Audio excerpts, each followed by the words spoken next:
Thank you guys so much for being here. Everybody that came in person, this is the first time we've done anything like this in quite a long time. I'm so excited to be here today with all of you, and I wanted to just take some time with all of you to talk about changes we're seeing in the industry and opportunities that we see. I can't imagine being in a better industry and working with so many amazing creatives, all of you guys. And I feel like we are so collaborative in that process of working with designers. And then I wanted to think about bringing that same collaboration to what we're doing and like how we're solving problems and like sharing wins and thinking about solutions. So that's what we're here to do today. And I'm so honored to be here with such amazing people who I really respect. So we have Gail Davis. She's hi, party people. Yes, talented designer, also has an amazing podcast called Design Perspectives. Thank you. We have Kate Reynolds, multiline showroom Temple Studio that is just such a creative. I feel like multiline showroom doesn't just like do what you say, all that you do. Like evolving showroom. Evolving place. And then we have Celerie, Kemble, amazing interior designer, author, also a designer of products. I'm trying it all. The list goes on. And everybody I'm sure knows Dennis, our beloved Business of Home host, and here today to help us with our conversation and making everybody feel at ease and chat. That's really what I'm here for. Make you all feel at ease. That's my Open goal. us up. Yes. Get us talking. Exactly. Yeah. Pass the tissues. You're good. So, Becca, should we talk a little bit about the genesis of this? Because Rebecca and I communicate a great deal over Instagram. We do. And often, right after a show, Becca will reach out to me and say, "Oh, that was so interesting. I've been talking about that in my business, and I have some thoughts." Right? Yes.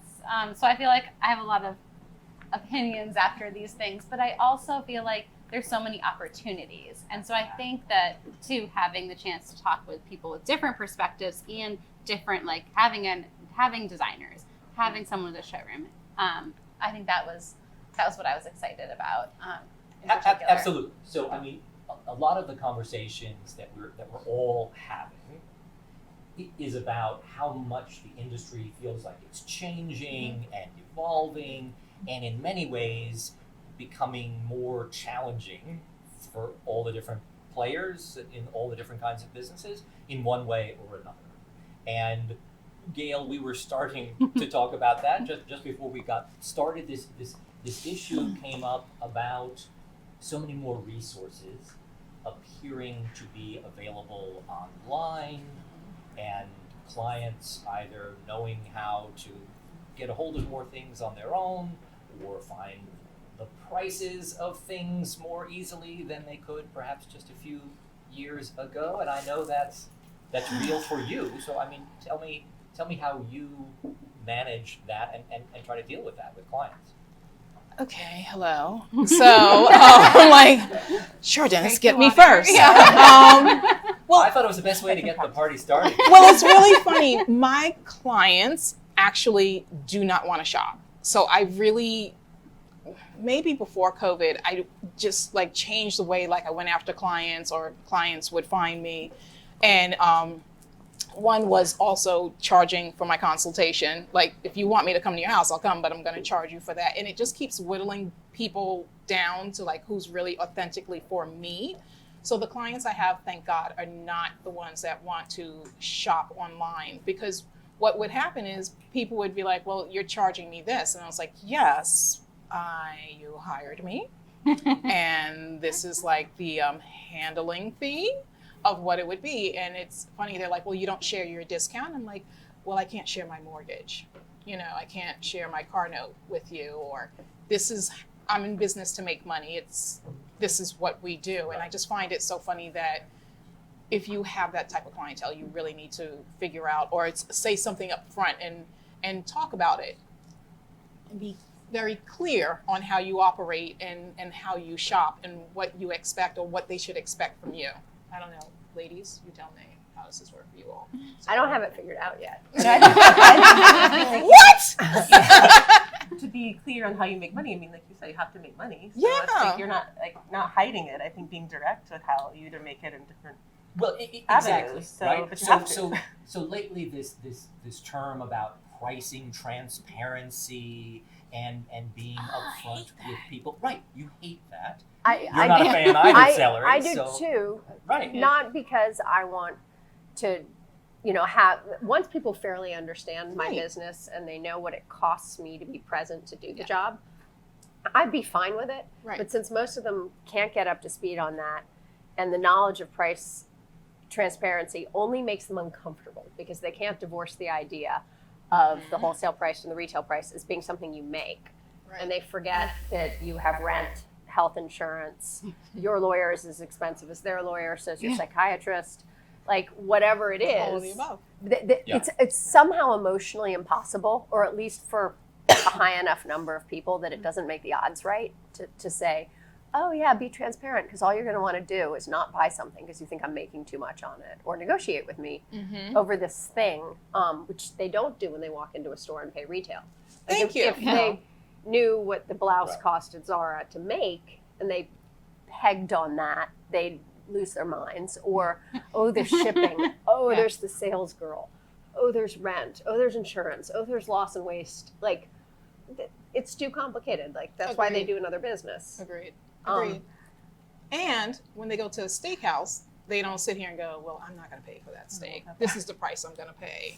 Like, you're not asking anyone else to be transparent, and everyone, you know the business. You walk in, you're like, I'm going to a restaurant, I'm going to get service. They're going to cook it for me. They're going to clean up after me. They're going to offer me dessert, and then I'm going to tip them. And then you're tipping them. I don't get a tip.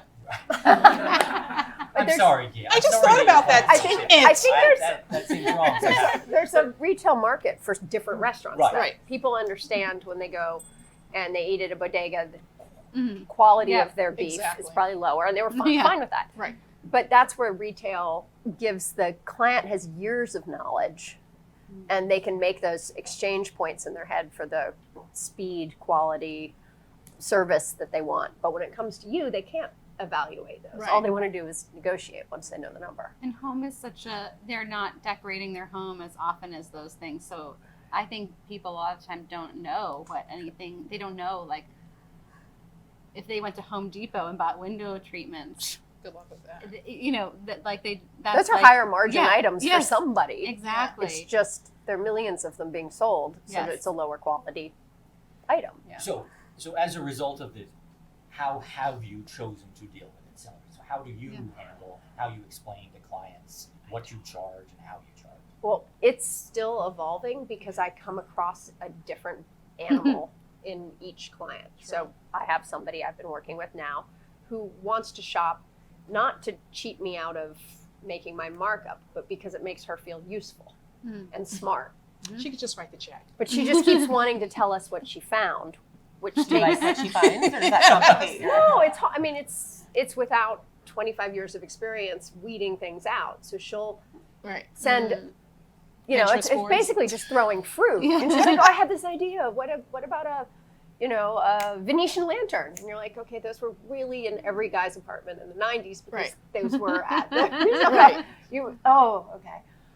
And so it's like the amount of time it takes me to respond to each one of these queries respectfully is now mind-blowing. Yeah. So I think that's the point where I tailor my response to the client. And we put a clause in our contract, which is we do reserve the right to charge you hourly should we reach a point where the time is greatly exceeding our ability to deliver the product. I so rarely ever do it, but I raise the flag and I'm just like, I've responded to 25 of these emails at this point on And weekends. just one day, just today. And I want you to know that if I were charging you hourly, we're at this point sinking either your project's budget or you're taking advantage of my business because I'm donating all this time and it's just frustrating for me. And usually people will be respectful. But I wouldn't start with that conversation in the first client meeting because if you go play whack-a-mole with every single burn you've suffered, people are going to be like, whoa. Sounds like it's a lot of fun working with you. But I think if you have a good contract and then later you have little pieces you can tease out and discuss and be like, hey, remember when we mentioned this could happen?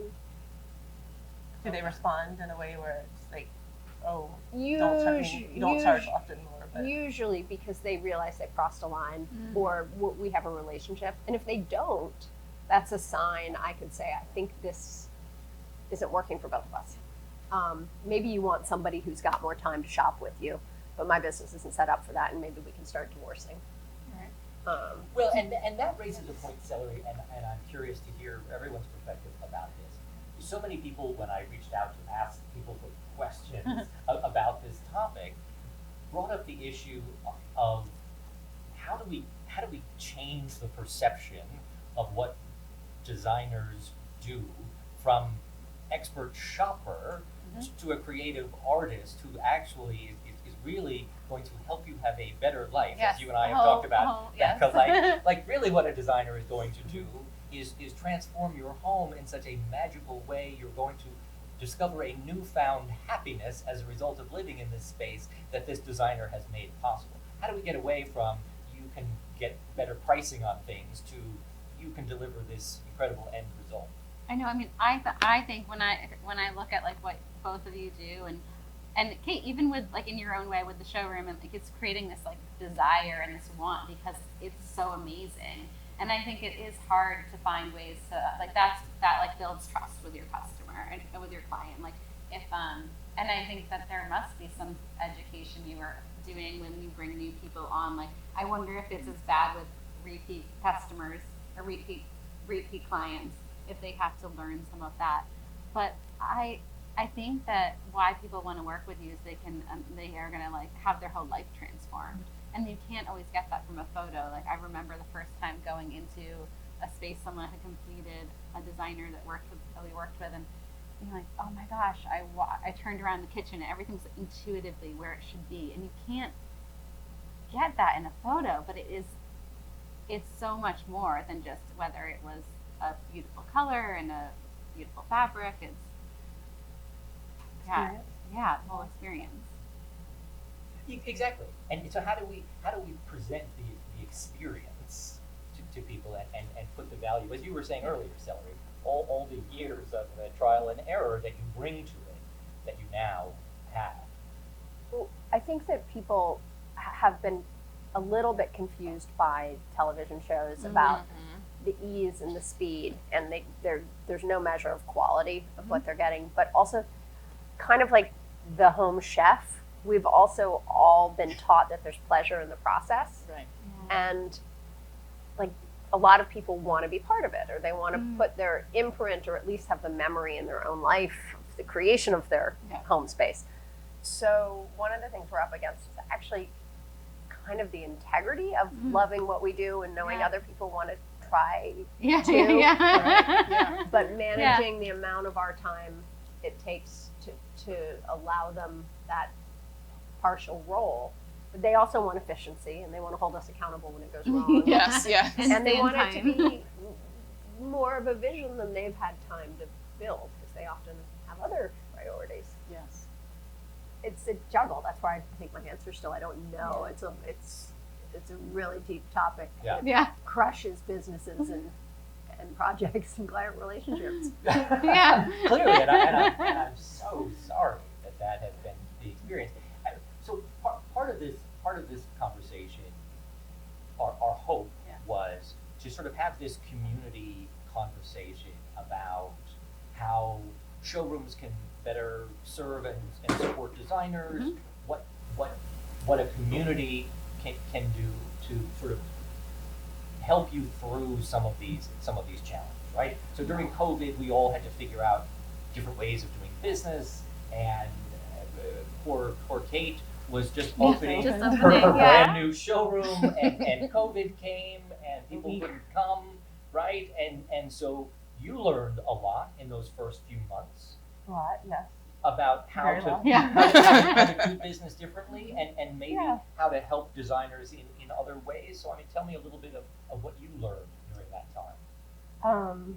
There's a lot, so I'm still learning constantly from it. But I think one of the things you and I spoke about recently that I think reflects back to what designers do is, I've worked in showrooms for a long time, and what makes them stand out from just being a place you go to shop, and how do you make it more of an experience and inspiration? Because at the end of the day, like when I go to shop for something now, maybe it's just I'm getting older, but sometimes I don't even want to go shop. Yeah. So like, even if I have 2 kids and I have time, and but I'm just tired sometimes. So if I do go somewhere and I do spend my time and energy, like I want to be inspired, and that experience I think is a lot of what designers do for their clients, is you inspire them. So you do so much more than, you know, helping them find the product, but you're kind of inspiring their whole lifestyle.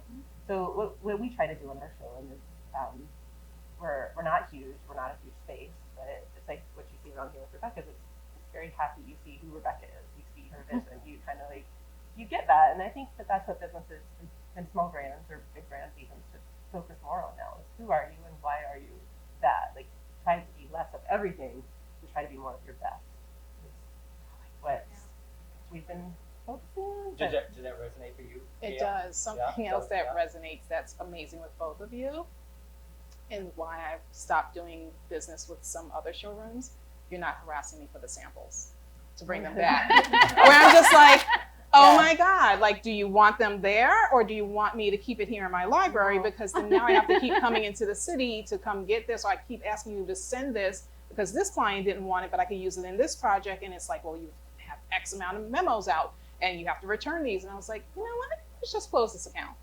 Because it is. It's like I go shopping in one big bunch to have it. So then when I have the client and I'm like, okay, and I have to start, you know, if everything starts percolating, I'm like, oh my God, this will be amazing. Let me use this. Let me do, oh my God, Rebecca has that. Oh my God, Kate has this. And I start pulling out.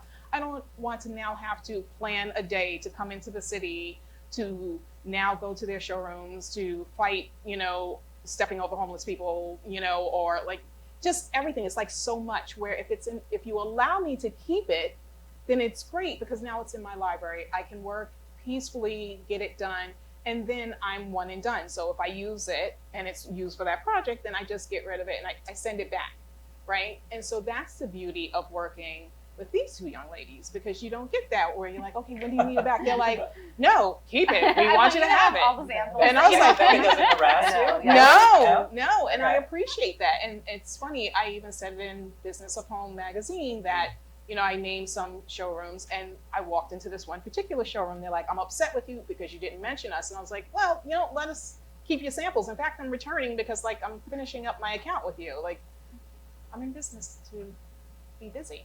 Interesting. So, just my thought. So what comes to mind for you, Celerie? Well, I think it's when you build a relationship with the showroom and they understand. Like the girls I work with, when they hear panic in someone's voice, they're like, "Oh, you don't have to tell me how important this client is to you. I know you're in trouble. Yeah. We're going to figure this out." So it's actually you build a relationship with another business the same way you do with a boyfriend. Right. It's trust It's a and lot of time. business relationships. It's Yeah. trust and time and It really intuition, is. and you have to be a priority to each other. And it makes me remember a relationship that I actually no longer hold because I don't like this rug company. But for a long time, we represented we were like their 2 or 3 biggest clients in the Northeast. And once a year, they would come to our office in Florida and go through all of our rug samples and throw out all the stuff that had discontinued or see things that we were gathering from other people, which was smart, and be like, oh, you guys are doing more of this style? We have that too. And they would help organize our rug, just basically the hellhole. Right. With our Kate's sample taking notes. closet. Kate's Right. jotting these down. Right. But it depends on the value of the client, but it was also a chance for the salesman to come and he would like laugh through the mess with our team and got to know everybody and they'd talk, and it's relationship building. So I think it's letting your clients know they're your important clients, or Yes. Definitely. I mean, that when we were talking about all the changes, I think those are the things that we felt like having these relationships and spending time building. We knew like, okay, this COVID's happening, this person's project's on hold, this person, they just have this big thing fall through, but we can help, or we can get them their whole new swatch library because they're all in 2 of them because people are here and they're not in their office and they can't get any of their samples, or they need this rushed overnight to a client. And being able to have those communications, like I felt like we were able to just understand more and like try to support more. And I think that's where we looked at like what could we do. Like we did work on our website and these things like that will allow us to spend less time on some of that stuff and more time actually like talking to people and A great like, what do you website, want? by Like, the way. what do Thank you- you for the investment. Yes. Those do really, like, we're now good photography of your things. Yeah. Like, things we can cut and paste. Yeah. Oh, it's worth the investment. It Thank really you. is. No, that's Yeah. Yeah. that's very nice to hear. But I think that for us was like we're going to spend all that time working on that so that we can do more of the person to person because I think that's what's so special about work. I mean, I really feel like I couldn't imagine something better than like getting and it's so inspiring to see like what you do and take the design to like a whole other level. It's like, yeah, it's very exciting. In that conversation is the evolution of the showroom and the role that the showroom plays and that you want them to play. So vendors want to come and visit. It sounds like this was a constructive visit with the rug company, but sometimes they're not so constructive or they're not so worthwhile. Showrooms are trying to figure out today what is the mix of allowing you to come and visit them in person. Kate, sort of more often than not, would love for designers to make an appointment to come so that you can really be ready for We their do. visit. I mean, anybody can pop in. Absolutely. Showroom, but this is the first time I've had a showroom or worked in a showroom that we switched to be more where we request people make appointments. It's not because it's not because we're formal, because I'm probably one of the least formal people you'll ever meet. But it's just because we can give you all of our attention. And people get it. Like I have a friend who really didn't want to make an appointment, and then she comes in and she's like, "Oh, I get it now." Like I get it because we also like different. Instead of having one salesperson, which is also something a different model than previous businesses I've worked in, people specialize in different products. So if you're coming and you want to work on hand-woven fabrics and you want to have like a custom yarn winding, like that's, you don't want that person to already be working with somebody else when you pop in. So it just lets us plan and give you our kind of best side of us. But I think and provide a whole other level of service. And in that, as you were saying, is also communicating what you have going on and why you might be coming by and what you're especially looking for, right? I mean, I think that's so much of it. The other challenge in the showroom conversation, and Rebecca and I were talking about this earlier, and a couple of people who have fabric lines are trying to figure out, do I go into a showroom in New York, for example, and does that limit how I can call on or communicate with designers in that territory? This whole question of sort of territorial control in showrooms is coming up a lot more now, again, because so many companies have great websites and abilities to call on lots of people on their own. Rebecca Atwood, looking at you. I mean, you've evolved in your thinking about showrooms, and I feel like less is more for you now, right? I feel like this is the showroom. And this is, and I mean, Kate had such we talked about this a lot, and had such a huge role in like my success because we worked together early on. And when I came to see you, I didn't even know about memo samples. So, but you were the first one, like out of everybody I think I've worked with in fabric and wallpaper, like represent the clients that I've represented. You only have to tell Rebecca and her team once that we need lots of samples. So we have them. We've got lots of samples. Thank you.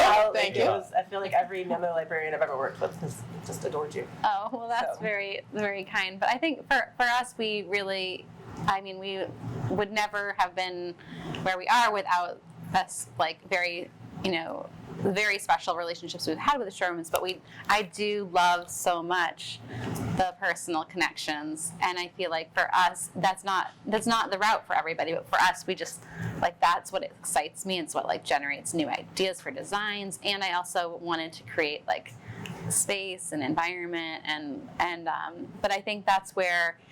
Then you make one decision and it has these ripple effects. So it was like, well, now operationally in my business, I have, as our team grew, like we have, an operations team who are amazing, and we have somebody making sure like all of our fabric is hitting the warehouse as it should, that our memo samples are on order, that our orders are processed, and that they're being sent out. But that also means that if they are working with different people that do different things, they'd have to process orders differently for a showroom versus having everything be one streamlined process. So when we're a team of 8, which is, in some cases, it depends how you look at it, small or big. Right.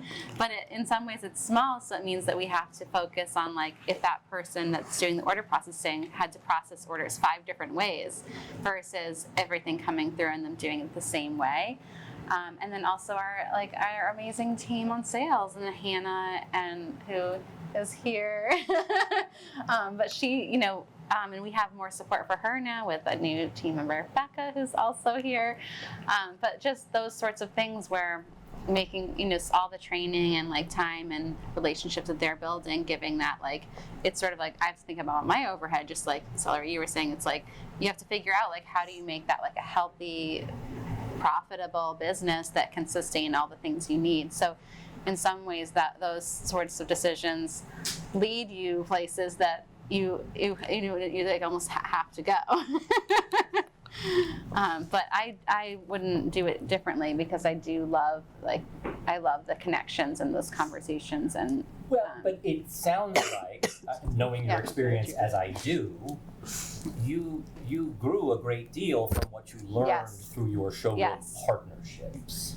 And from our first I time when we left, I was like, oh my go God. on your own, do it. Like, I had two friends who, Zach from Zach and Fox was the other, and I was like, I was on maternity leave with my second son, and we had lunch, and he was like, I don't know if I should. I was like, do it. Like, this is your time. I think there's a perfect, I think there's a reason for both.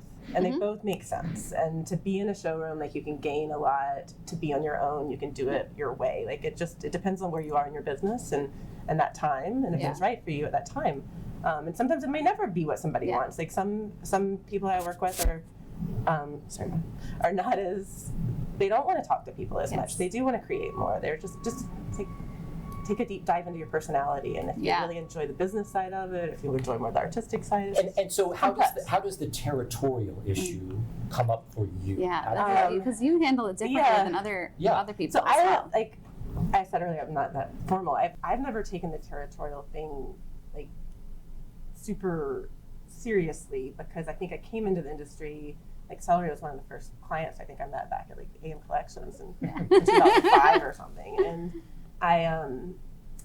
I just felt like, and then the internet started growing, people's presence on it, and it just seemed weird that you were going to tell people where they had to shop. Now, do I go and try to get clients in other territories? Absolutely not. But if somebody, if a designer doesn't want to shop with us and they want to shop in like South Carolina at another showroom there, I don't know. It's a hard thing I'm not going to spend too much of my time trying to kind of police it. Control. It's just like, sometimes it's I think just it's on hard. the designers too. Yeah, like because we're a Palm Beach and New York business, and we're split. We try, and sometimes actually the showrooms cause the problem. We'll be like, hey, can we please make sure that this is attributed to your sales team at this? Or, I understand we work with you most consistently, but in this case, we've really leaned on these guys. Can you handle that internally? And as long as we know that's going correctly, it feels like again another sign of respect.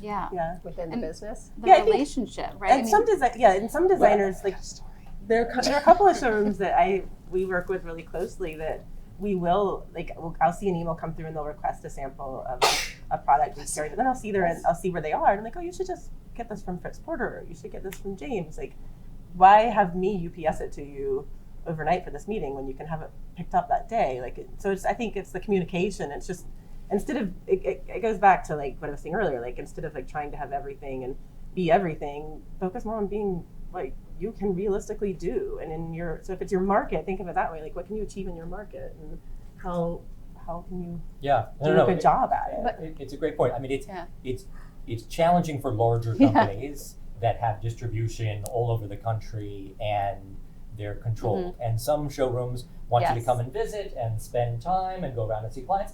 And then other showrooms never want you to come. True.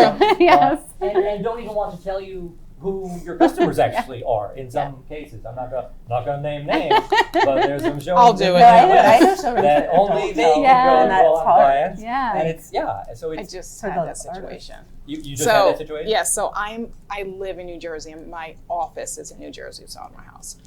And all of a sudden, when I come into the D&D, I come in, we'll say the D&D in 200 Lex.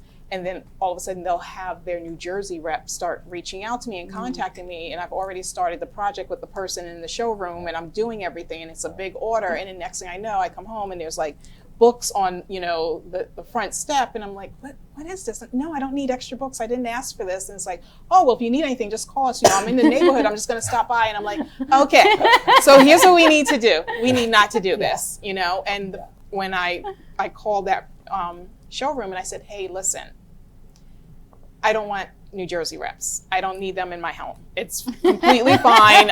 I'm not trying to be rude. I can handle one. I just had to not deal with another that you just said, Zach and Fox, and that was a whole situation. And I'm like, listen, I'd prefer to come in and deal with the one person than to have 20 people going, and now everyone's vying because it's everyone's commission, and it's uncomfortable for me. Can I just stick with this one person, this salesperson, and it's great? And they're like, okay. I said, because if it's going to be a problem, I won't do business with you. Right. Exactly. Yeah. So that raises such a great point, and this whole issue of making sure that the right person gets taken care of, commission. This is where I think there's an opportunity for showrooms to think about the evolution of their model and their structure, recognizing that the world is a very different place. And Celerie might show up in any number of showrooms around the country to place an order, and that's great, and that should be possible and work. Or some people may want to work online and not have that rep ever come and visit them at their home in New Jersey, right? Yes. So, but the showroom sort of did their routine, right? They found out where you were, and then they assigned the person locally, and I get that, but that seems like maybe that model can be updated a little bit, right? If you didn't ask for something, maybe. Oh, just Right? say And for them, why spin their wheels? Why Right. send you those expensive fabric books? I just had a big box sent to me Yeah. from a company, and I was like, what's this? And I open it up and I go, damn it, now I gotta call them back. I gotta take time out of my day to go to UPS, FedEx, or whoever it is and send it back. And I'm like, don't do that. Stop sending me stuff unless I ask you. Right. But don't just send some random giant box and all these books. And I'm like, what is this? It's so heavy. And I open it up, I'm like, Right? Yeah, I don't need to Even feel when you- even guilty. with I the- get enough of that from my own family. right? That's what like siblings and mothers are for. Sorry, I'm scratching at my mic. I'm Yeah. getting uncomfortable. But yeah. I know, even with the big library, I'm sure you have to be it's conscious of what you can, what you can keep. But I think it's ever evolving, and the job is to be honest with all sides, your Right. clients, and the showrooms, and hope that people understand it's It's not personal. it's best intentions. Yeah. Right. And the hope is that if you really do love the line, you're going to request things. Well, You're gonna- actually, you're- that's when you're like, well, then I won't do business with you. I think I wish I could not do business with a lot of people, but I love the product. So I look at, you know what I mean? It's kind of like, even if I couldn't stand you, I'd be like, oh, but I need that. So the other trick is having fresh, exciting, beautiful things, because also it's not just service, it's the art of what you're making. And there are a lot of places that are really tired on that. Those are the ones that are easy to say, like, I don't like the sound of your voice on my answering machine, and your stuff is ugly. Bye-bye. But Well, for it's me, hard when you're great. Well, But it's so, also- so this leads into this whole, this question, picking up on that. So often we want to ask designers, what do you wish your fabric partners or brands that you work with knew? What do you wish you could communicate to them about sort of your ideal way of working? What could they do to sort of better serve you? And I wonder in that, if either of you can think of examples, you don't have to name names, but of companies that do an incredible job of taking care of you and sort of what specifically they do. Respond, communicate. Realistic Yes. answers to lead times and production. Yes. Yeah, that's important. Very upfront about that, Trust. especially in this Especially day and these age. Yeah, days, especially- right? Yeah. What is Really going upfront on? about those lead times. Yeah, right. don't tell me it's in stock. Give the I worst order case it, scenario and then before the best. I get the email it's Yeah. not. Also, I just having different grounds. Mm.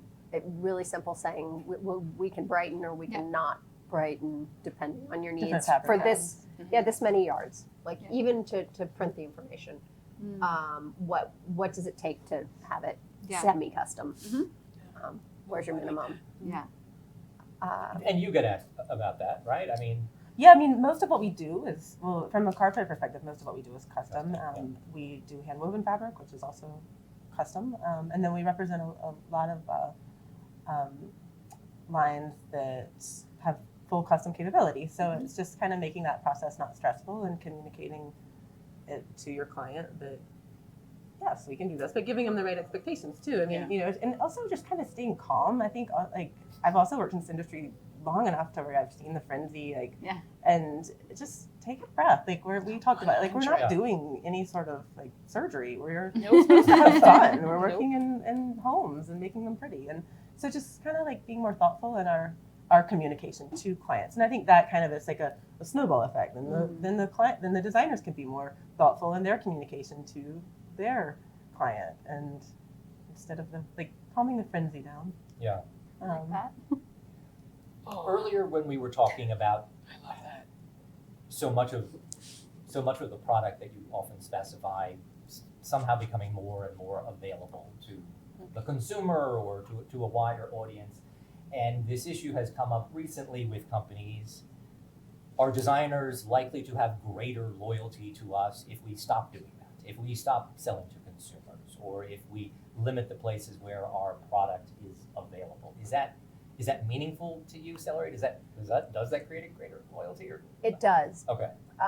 And it gets hard because it's a big ask. You want people to be able to make big money on some things and tier their business properly, because if you have a really successful fabric, 10 years out, there should be some deal with a horrible, large, broad-reaching mail order catalog that gets your kids through college, right? And it's You want her time. kids to be. It's time to let that fabric go once it's reached enormous mass appeal, and you can do it cheaply.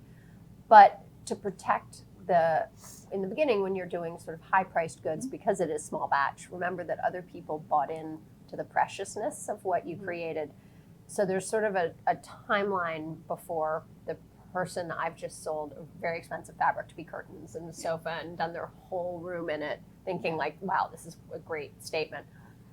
If 2 years later, it's coming in their email box and it's at a low price for pre-made pillows at CB2, that's heartbreaking. Because they did. They Yeah, bought your work yeah. as art in Yeah. some sense, because by the time it's fabricated, it's the cost of art. So I think with rugs or fabrics, knowing what you sell in your showrooms, there's probably a different timeline to be respectful in its like enormous dissemination. I have a question for them. Because it's in line with this, and it was asked. We had a panel event recently with some designers, and the question was, do you use a bold pattern in a project more than once? Like if let's say if there's a pattern that's just really loud, like are you going to be a repeat user of it, or is that like one and done? And I'm one and done. and you're not. Like I think from a design perspective, because those fabrics get pressed a lot for the people that are making them, like all the lines I keep touching my mic. The lines that I work with represent, we see something really bold and exciting come along, and it stands out from the small repeats, but then the small repeats sell. I think it's nice for the makers to know how much you all reuse things, or if you always want to be fresh. And We'll reuse things. I can't quite do it immediately, because usually a project takes 2 years, and even if it's a cute little repeat, I stared at it my board for so long. It's like, can I please just have some Fresh some eyes. effervescence? Can I have some bubbles in my soda? But then there are classic ones that either incorporate enough different colors, so it tends to be multicolors. This is getting really fine. Yeah. But I love it. if you have a really bold print and it's 2 colors, you'll get tired of it Yeah. faster. But if there are 8 different things in there, so these fabrics, like one of my best-selling fabrics with Schumacher is, I can't even remember, is it 8 or 9 colors in it? And it's because it can go in a brown room, a green room, a red room. And so there's a versatility to where it lands. So the fabric doesn't make the room. Yeah. It's just it's a very useful ingredient. And so sometimes the bold ones should be Good. questioned, is this an ingredient in all different flavor places, or Yeah. are we like really hitting the same note again and again? I like that. It is. Is it clam chowder only? Or, you know, So we're going to take questions from the audience, and we've gotten some questions from the virtual Okay. audience. And, Oh. and so one of the questions is sort of, so this conversation was billed as the future of the trade, right? I forgot. So certainly we can't wrap up without talking about the future. So in Kate's beautiful showroom at Temple Studio, there is a library wall of books about deceased I was like, how's iconic designers, right? No, And back. Mario Bawada and Parrish Hadley and these wonderful books. I tried to steal one, but she caught me and had to get it back. But it called to mind how the industry used to cater to this very specific clientele who didn't have a phone or didn't, right, or wanted to be able to drop by at a moment's notice, and they might expect 300 yards of fabric, Yeah. right? So you just drop whatever you were doing if Mario Bawada happened to stop by the showroom that day. The industry has evolved so much and changed so much, but in many ways it feels like it hasn't, right? And I wonder if all of you have something that you wish would evolve more quickly, or you wish didn't feel as old. Many showrooms still have fax machines because designers are still faxing in those purchase orders, right? I believe the showroom in Atlanta has 3 fax machines listed on their website. True story. But so I mean, there are a lot of things that seem like a holdover from an earlier time that maybe we can let go of. Celerie, what do you think? we still fax. I know. Celerie's one of Well, those no, but people my that's mother's fax those business is Okay. where my Okay. business Okay. started. Right. So we're Yeah. still locked Your into the grandmother 60s, did. 70s, 80s. Okay. You know, but I mean, I wish we had better design software I wish for, that, for yeah, our that's business like, accounting. I think that across the board, like, I mean, showrooms, Yeah. I mean, QuickBooks just doesn't do it for a showroom, and Yeah. and none of the others really do either. So a So lot then of you the have to go back of build house something. technology. I mean, a lot of the But questions. designers too. A lot of the questions around websites for showrooms get back to what do you really want from a website for a showroom? What do you really want to be able to do?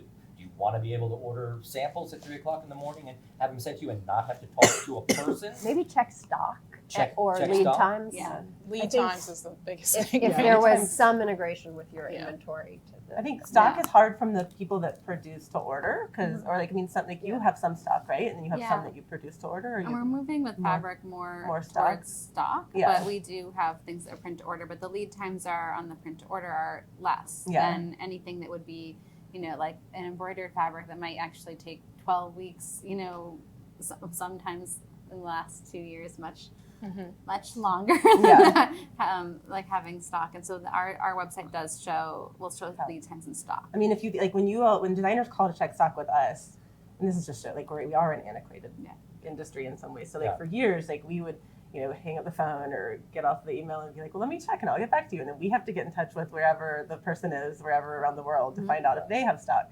So I mean, it's not any sort of genius thing we do, but we've requested that our lines that we represent share a Google Drive sheet that shows their stock updated, to the as soon as it sells, they update it, and we see it, and other showrooms that they're represented at see it. So it's a live stock status, and then we can tell you right away. I have another one. I Yeah. just thought of it. In situ photography, because Yeah, that's, I've been in your showroom, I've touched your samples, I trust it, but I do have clients who are like, I can't imagine that flat or big. So just maybe, and it's on us too, to share our photography with you, Mhm. but some easy way of getting that, or a lot of times we'll call and somebody will find one and send it to us, Yeah. but it's a really important sales tool. Yeah. I have an environmental one. like more photography, less samples, like getting our market to be a little bit more like the European market, maybe like less of like having this library that's overflowing. And then I know we were talking about it. I try my best not to do it now, but I've definitely had, I've worked in these large showrooms in the past where they're throwing a lot of samples away, not fabrics, but carpets that get discontinued, and they're just going to the landfill. Yeah, no, the sustainability issue is a huge issue. I think that's like and a big what challenge. comes to mind for me is like how did that, and then I think also like using tech for what it's great for, so that we can do more of these other things. Like there is so much, like even a 3D renderings or things that like that make it easier now for like a fabric company to show something on a chair and like those sorts of things, but using it for what it's good at, and then allowing for more of the personal relationship. We use. I mean, have you ever heard of the company, Millinote? You ever use Millinote? So it's like it's a site. You can be a member and you can do these visual mood boards, and we use them for. That's what we started using in the pandemic in the beginning, because getting samples to a place, especially when we're still at home, was hard. And then some people were at home too, and they didn't want all those samples. So especially if somebody's sourcing like just a simple sisal, like there have been times in my career where you send them a big bag and they go through it, and you get like 2 20-pound bags, and the messenger takes them back. So makes me want to cough. Right? I have a sisal hairball now. Exactly. And so just True, put them on. It's so easy to do it, and then you send it, and then people just Excel. They'll put a quick if they do it on their phone to check what they want, and then you just send them 2 samples instead of 48 hairball sisal samples.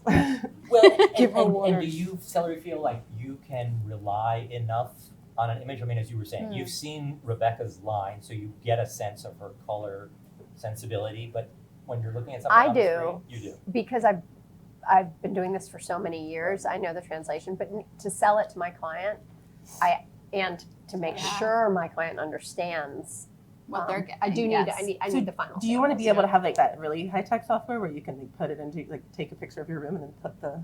I don't think I'd know how to use it. I know. There's sounds intimidating, right? website, and I have used it for clients before to present things to them, and it does always look a little bit like. I find that cheesy, when but, it's really digitally rendered, it's like, the better it is, the more uncomfortable it makes. Somebody's soul goes sour. Yeah. And they're like, I don't think I like that. and you're like, it's beautiful. Yes, But they see it digitally and they're like, that makes me sad. Like, that's digital. Yes. I know. There is an element there, I think, that is confusing with trust. And it's like, because I have seen a website that I think their fabrics are beautiful, and they show each one rendered in these different ways.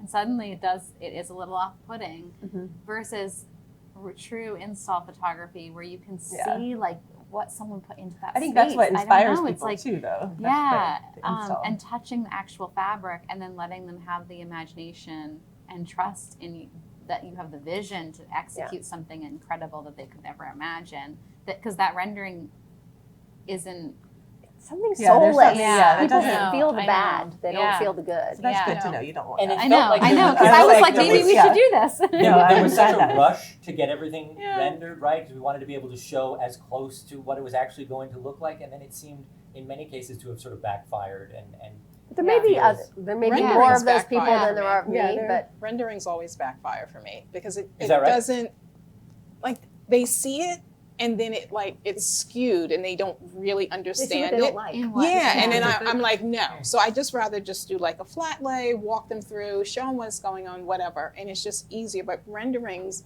unless you're in this industry, you get it. But when you're trying to show it to like regular people, it's so confusing.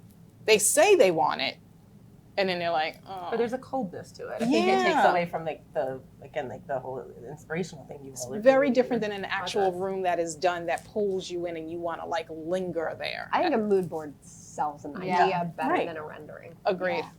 Yeah. Agreed. I think this for me goes just back to the whole idea that we need to I feel like this for myself, but like just always focusing on like that story and like the value and the feeling and like that feeling that they're gonna have when they have that fabric or they use it and like that making your whole life better is what happens when you work with an interior designer. And it sounds like this grandiose statement, but I really believe that happens.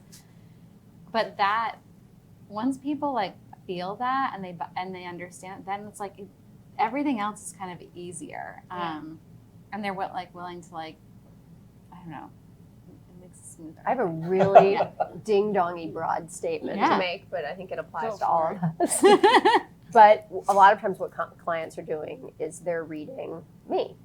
And if I'm not feeling the joy or the thrill or that something's new or that it's truly exciting, they're not going to feel it. And it's the same with all of your showrooms. Like you walk in, you're like, oh, somebody loved it here. And I guess this comes back to running good businesses.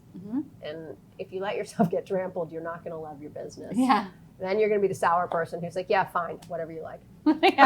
Which is not the way to be a good designer.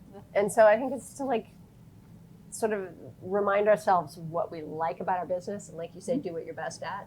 Also, do what you like. And go towards it. Because every time I overcommit out of fear, we all pay the price. I've got to learn not to do that. Well, so what's tied up in the running a good business? I mean, the design industry is so challenging right now. What feels like you're running a good business? Is it the amount of the size of your team? Is it how you're managing projects? I mean, what goes into that? Other people's money. The most important part. No, I mean, I'm joking, but having people who understand the marketplace and can afford it, but also working with people I like. Yeah, I think having a team. I mean, if you have a team, having the proper culture in that team and having people respect each other that's huge. It's everything. Like having managed businesses where I felt like there was, people weren't getting along, people weren't communicating properly, or it takes such a toll on you at the end of the day. And if you like what you're doing, because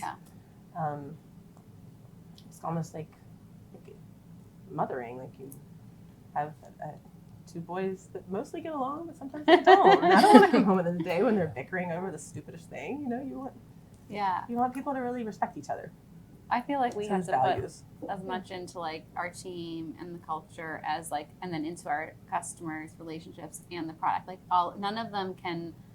They all circle back, right? They all. And it is. I mean, it's you can't talk about it though without saying financial stability in that, because if you have a team, you are responsible for making sure you have a profitable, healthy business that can have a safety net if something goes wrong, that you can weather ups and downs, and that you have figured out how to what you need to sell product at and what you need to make on a project so that you're, because it is a business. Yeah, exactly. And I'm going to open it up to audience questions to see if anyone wants to put hands up. But somebody from the virtual audience had asked this question about, again, because this is the future of the trade, how do we imagine this business 10 years from now? Seeing the rate that technology is changing so much of what we do, what do you all see? 10 is a big leap for me. I'm like 10. I don't know about this week, Friday. I mean, I can answer for you designers, even though I'm not a designer. Go for it. I was telling you this. I think that I always want to ask somebody's opinion on what I'm doing in my house. It's fun, and what you all do is it's you. It's Celerie. It's Gail. It's you. Working with you it's I think just embracing your talent is what you should continue doing for 10 years. Embracing who you are, what you're good at, because having that come into somebody's home and influence the way they live it's huge. It's huge, yeah. So that's from a design perspective, I think you can keep. How that's going to work, I don't know, but I don't think I'm going to get any better at making decisions on my own and second guessing myself, no matter what robots are invented. I think I'm still going to want to know. Well, go ahead, Celerie, because you and I were talking a little bit the other day about how designers come up through the industry, and sort of what is the best path for designers today, and I wonder. Oh, actually, that's a really good question. Who are the designers of tomorrow? I think that they are the people who are interning right now with designers. Yes. I think that business has learned through process and through multiple experiences. So you need to see a couple different clients, you need to see a couple different projects. I think it's the most important thing anyone can do, and to really, I don't think our business is going to change being about communication. So I think whatever avenues of communication change, those will change our business. But being an excellent communicator is as important as any aspect in the artistry of design. So this is from a previous conversation, so I'm sorry if it seems like a leap, but I think the most important but it's a really changes important are one because who will be the next group and what skills can they develop. And I think it's practice and communication more than it's education or intrinsic artistry. Agreed. And before I lose my train of thought, it is, because it happens often, you have to understand it's a business. It could be a hobby all day long, but when you take someone's money, it's a business and you are responsible and you have to show up. So you have to be communicative. You have to understand the market. You have to understand budgets and what this client really needs, and not you just trying to have your ego usurped all throughout their house, but understand these people have to live with this and make it amazing for them. Because then they'll tell their friends and then they'll want to bring you in. But it's very key that a lot of people are just, they like the moniker that they're a designer, and they really, don't understand the business or understand that it is a business, that they don't understand that there are contracts and that, there are lawsuits if you don't do what you're supposed to. Like, you shouldn't be commingling money. There's just so many things that I can talk about, but I just really laugh when people go, oh, I want to work with you because it's my passion. I'm like, great for your passion. This is business. Your passion will come in when we're doing all this, but I need you to really focus and understand, like, we're working for someone. We're in the service industry and we have to give service, and really good. And just because like you don't know or you don't understand or you think this should be this way, it's not. This is how this ball rolls. I really feel like people should cut their teeth on someone else's business to understand design. Yeah. Hard. Yeah. Well, and it sounds like everybody feels that Yeah. way, right? It's an apprenticeship-driven business, ideally. I learned so right? much. I mean, I learned so much in my internship, the two that I had. And right. I was like, oh, okay, this is just not, HGTV. Ooh, this is real, It's also one of those businesses that's like fashion and beauty, and it looks pretty, but it's still a business. It's still got all sorts of dirty laundry to deal with, and we've had a lot of interns that don't want to do sampling, and they don't want to, like, the little boring jobs. I mean, I do the boring jobs all the time. But you learn so much with that. I feel like I keep up with them now just so I can appreciate what's being done. It's a huge part of it. So, audience questions? Anybody before we wrap up? Show of hands on anything? Okay. All right then. Oh, no one? Well, there is. I'll throw out like a thing that I wish I had. Cami Reese. Yeah. Something she wishes she That had. was the last thing I I know did you- before COVID. Our press opening, right? Yeah. Julie was Exactly. before the shutdown. I would love to have a color card, so that I don't.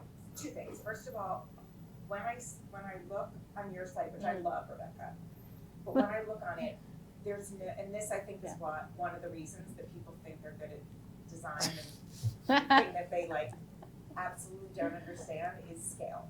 Yeah. And so I understand that you show things in order to show the like the fullness of the piece. But if you could also show like an actual yard of the fabric to understand, oh, that's a small scale, not a larger scale.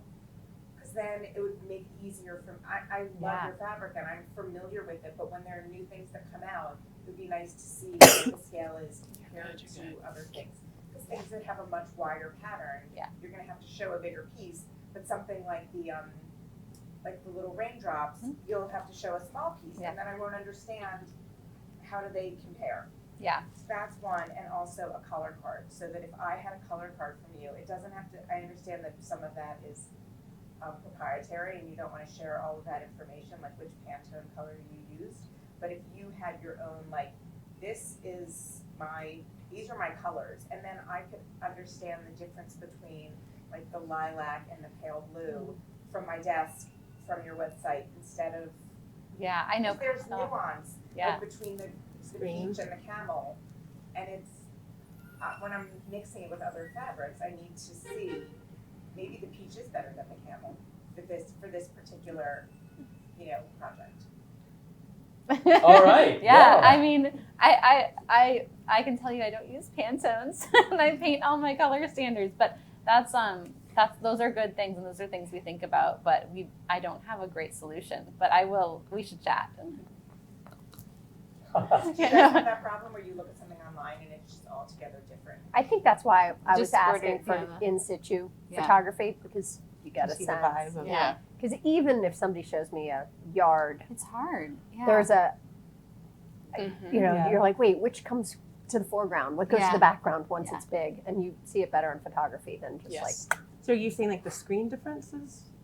Or I feel like there were like the two things. There was like the color, which is screen differences, and then like also each time we do a collection, like we might change that color a little bit. Yeah. And then the scale thing, like we will do like a 36-inch drop, but we don't show the full yard. But that's a good thing to think about. But it's hard. I find that's why I do find, even as much as like we put so much into our website, it never can replace the actual. Exactly. And Yeah. that, is, I feel that like is just it's like- such a perfect Yeah. example of why it's Yeah. hard to imagine showrooms ever Yeah. going away. They're not. Right? And I feel like 10 years ago, we all said, oh, the D&D building, who's going to be going there? That stuffy old place. And yet, I was there yesterday, and it was pretty crowded. So, I mean, Yeah. 10 years from now, we're still going to need to touch and to feel and Agreed. to sit. Yeah. Like, so much is going to change. Sure, maybe, hopefully, things will get a little easier. Hopefully, lead times will get less. Giant Yeah. ships will be Lead allowed times. to come to ports and unload and all of that. But remarkably, so much isn't going to change about our business. And that seems to be one of the biggest takeaways from this whole discussion, right? Is that the future is we all have to continue to work hard to sort of support each other and kind of keep what is so special Yeah. about this industry, right, going, and stay close to the people that are designing and are specifying the product and what they need, right, to help the industry to survive and thrive. Wouldn't you say, Rebecca? Yes. Yes. Yes. Well, thank you all so much for coming. Thank you all, those of you that tuned in. This was great. Thank you so much. Will you please give a round of applause to our talented panel? I know, right? This was great. Thank you guys for coming. And we have little note cards for everybody that's here in person. And if you want to share anything that you'd like us to share about what you think the future of our industry looks like, you can leave a little note and we'll be sure to share it on social media. And you guys can, if you're tuning in virtually, you can do that by just emailing us. Absolutely. Well, thank you again. Bye. Fantastic. Thank you guys. Thank Thank you. you. I survived. doing My this. stomach growling. I'm in Yeah. just Oh, last, no. right? I was like, I don't know. Oh, We're all quick picture.